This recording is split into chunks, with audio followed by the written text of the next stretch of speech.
So having looked at a little bit of energy management, a little bit about how the geometry of different bikes is harder to keep it stay in the pocket, another big factor that people are looking for is traction when they're climbing or even when they're descending.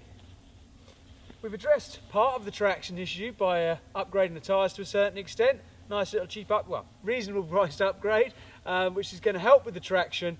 But when it comes to one bike versus another, in terms of that generating that traction, you've just got to be a little bit more careful on the hardtail. What we know is that this bike's going to pull me that little bit further forward, trying to tease me out of the pocket. Obviously in climbing that's not too bad, but what I need to remember to do is to keep my wrist dropped to keep the front wheel on the ground, and my heels dropped to keep the bike pushing through under traction.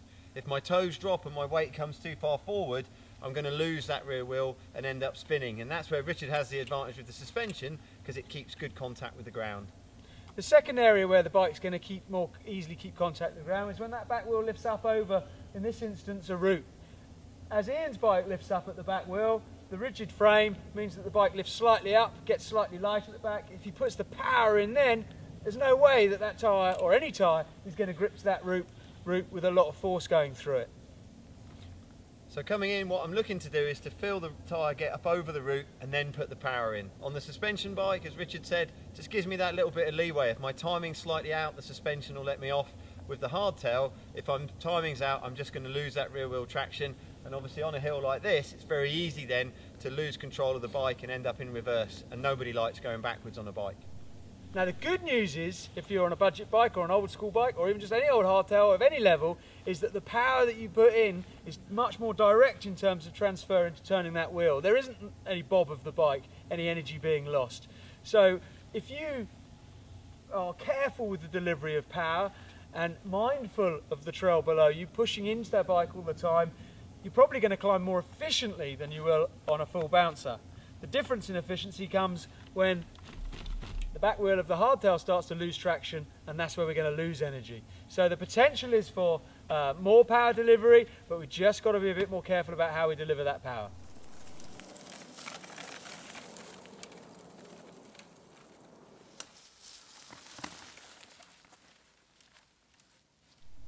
So with good footwork, body positioning and understanding how the dynamics of that pedal action, even though Ian raised his weight slightly off the saddle up that climb, there was no loss of traction. Modern technology, good suspension design means my wheels stayed nice and firmly stuck to the trail and I lost no traction either. Had we had our toes down, even on this bike, but especially on that bike, that traction's going to dissipate really quickly. So we'll just give you a little bit of bad practice and see how that does affect the riding on this climb. Don't like to show bad practice usually because we don't like the pain it involves, but on this bit the penalty for failure isn't going to be too high.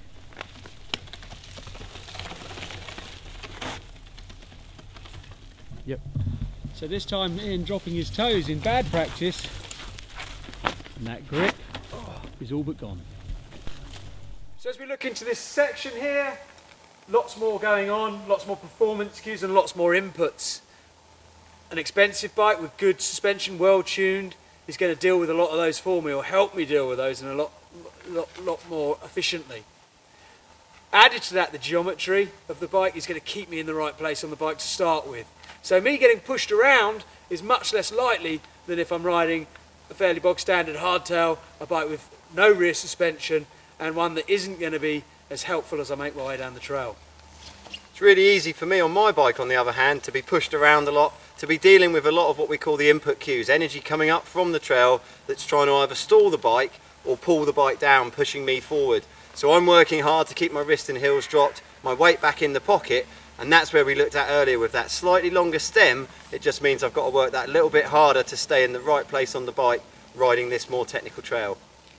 With a little bit of anticipation and knowing that the bike isn't so kitted out to deal with such terrain, there's going to be a little bit more tightness likely to build up in some riders, a little bit of breath holding, a little bit of looking down the barrel of their forks into the now rather than picking their eyeballs up and looking sections further and further ahead. And that concentration ladder, we're going to be way down the rungs rather than being pushed down the rungs rather than trying to get up to the highest rung as far down the trail as we can see.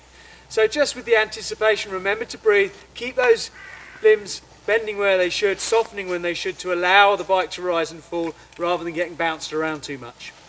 So the performance cues are building up, the sections are overlapping. Here we've got very much more visible performance cues, there's going to be a little bit more input. The easiest line in reality is to come straight across these roots and head on down the trail, dropping down into this compression and maybe pumping there. The trail can bully you across to this line which most riders are now riding. Now obviously, again, with active suspension working well for me, I'm going to feel this a lot less than perhaps I would on a hardtail. I'm going to have to work that little bit harder on the hardtail. It's all about keeping it tidy. If you come in and get everything set up nice and ready, you'll then come in and be able to hit exactly the same lines that you're riding on the full suspension bike. It's easy to look at this and think, well, the suspension's going to make it easier, when actually what you want to be doing is looking through it and thinking through it, and that's exactly what the suspension enables you to do. It stops you concentrating on what you're doing and lets you look at where you want to be, and that makes all the difference in a section like this. And if that's what makes the difference, regardless of the suspension being there or not, keep that same thought process. So whether it's traction you're looking for, dealing with the energy in the trail and the transitions and the bumps and the grinds of your average ride, don't put it all down to technology. You're the biggest factor in how your ride goes, so your input makes a massive difference.